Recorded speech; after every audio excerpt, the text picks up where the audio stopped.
Ubuze kubatulaba ku channel ya Fene ya YouTube then ne ku Star TV abatwega seko.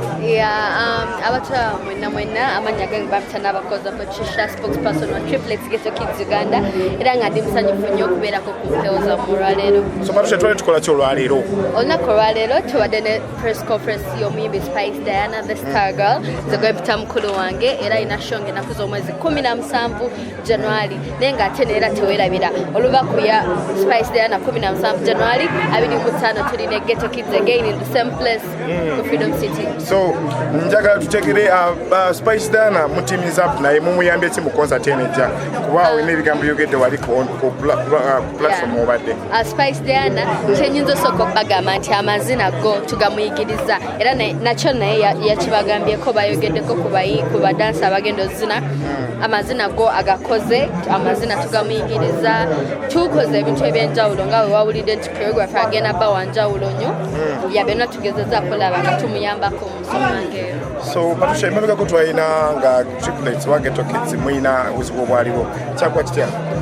Obuzibu obwo nga we mwawulira nti nera parliament yadesazewo tukwatirako sente like basayininga nti nera weeziri naye nga omanyi nti sente za gavumenti ziyita mu process naye nga tusuubira mu January tujja bba tuzifune ebbanji lyasigaliyo mu sente meka?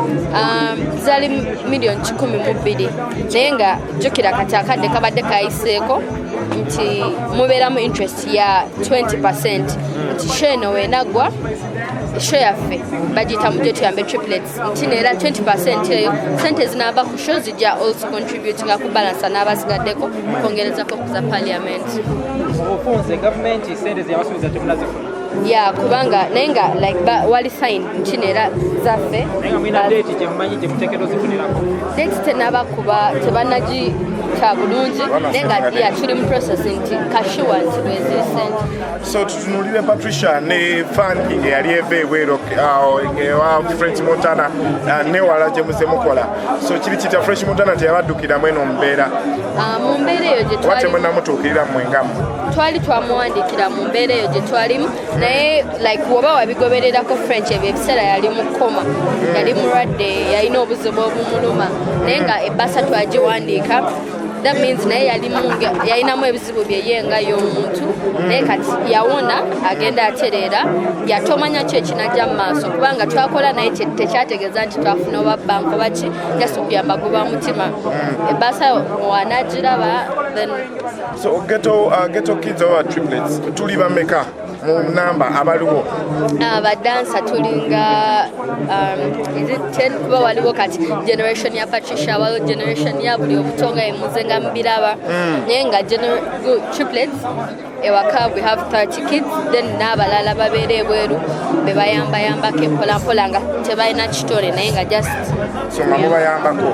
So omuntu alaba Ghetto Kids ekifuzo kye tugenda okukola tugenda kuba tulina ba artists abatuwerekeddeko then how special is it tulina bingi byanjawulo kyebiri ku kivu kye tuteeseteese ekya Ghetto Kids ebyenjawulo bigenda bba bingi nnyo. Surprise, we have a very big surprise tulina mikono gyaffe egyebweru egigenda okubeerawo ku show ng'eno because waliwo abamu abatasobola kuseningira sente but he or she is willing to perform so abayimbi bonna abannayuganda bonna bagenda beera naffe era bagenda tuperformingirako obuyambi waffe tujja tusaba abantu bonna abali eyo bafans ba Triplets Ghetto Kids omuntu yenna ng'ayagala oyamba let's come in this show, it's going to be one of the best ones. Okay, your last remarks eri abantu aba Ghetto Kids bikyayingiza abantu? Ghetto Kids bakyayingiza ddala abaana nga alina ekitone naye like baagala wakati w'emyaka 3 paka ku myaka lesinga 10 bakati ffe tukuze so kati twetaagayo one of two. So ngeri mwina international connects nyingi tubalabe mu video z'abayimbi bangi ab'ebweru bemukolaganya nabo twagala kumanya ku show ya mweno tusubireyo muyimbi wa surprise? I told ekyo nakigambeko emabegaawo nti neera we're going to have a surprise for you guys n'amazina mala kuba waliwo ne badansa balala abagenda okujja nga mubamanyiko naye nga babweru they will also be with us. Ghetto Kids mwali muyimba ne muzanya n'okuzanya oba ne mubiibyewo okuzina mwasembako fulumya kayimba ki? Ghetto Kids olunaku olwaleero saa 6 twatadde oluyimba olupya baluyita Africana obedda balukubakaawo video mpya ffe tugiyita video ya mwaka because we are Africans and video bagiyita Africana. It's one of the best ones I know. Yeah, triplets kitegeeza music dance and drama. Tuzanyeko nezi film waliwo jeto eri famous now eri on sale bagita Jack and the Genie. Wanguddeko awards mu festivals enjawulo wabweru zijje lwakuba kati nabeera public nnyo wano mu Uganda because ebadde kya seringako mu biseera enjawulo ne mu bice by'enjawulo. Ebibuuzo byaliwo ebityo era nga binaatera okudda. So wabigwa wabita Kama yamanyi ne yuneebu awo wenjiri nga nkuwiza ku banno aba mannequin ali ebweru wasembayo kwogera ddi naye muli in contact naye? Twogera nabo bulungi nnyo. We talk to them era nga nabo gye bali bakola because bakola under Triplets Foundation ba commission bamuweereza. Like wofuna chance eyogenda ebweru ng'olina omuntu agenda okuyamba oba when you're going to do something different Triplets ekuyamba ate nekwongerayo so they got that chance and they are in America they have school there. Ebyo si bituufu kuba n'amateeka tegasobola kikkiriza.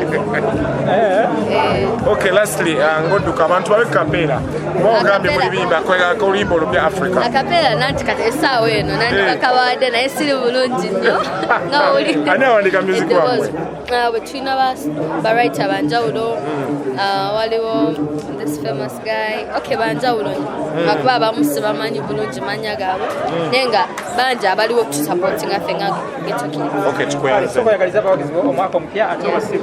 Yes, my people, mwena abagala Ghetto Queen wamwe Patricia abagala Triplets Ghetto Kids bagaliza omwaka ogujja banange omwaka gwe tuli 2020 gutuberere bulungi nze nga nza Patricia 2019 tebedde perfect but I pray era namwe mbagaliza guno gutuberere bulungi nnyo and nga tusiibula emabegako abantu bafuna Ghetto Kids babafuna batya in terms of social media batugamba accounts zammwe zatwalibwa mwagulawo empya YouTube empya Facebook account kiki batwala nakyo ekipya kye mwagulawo?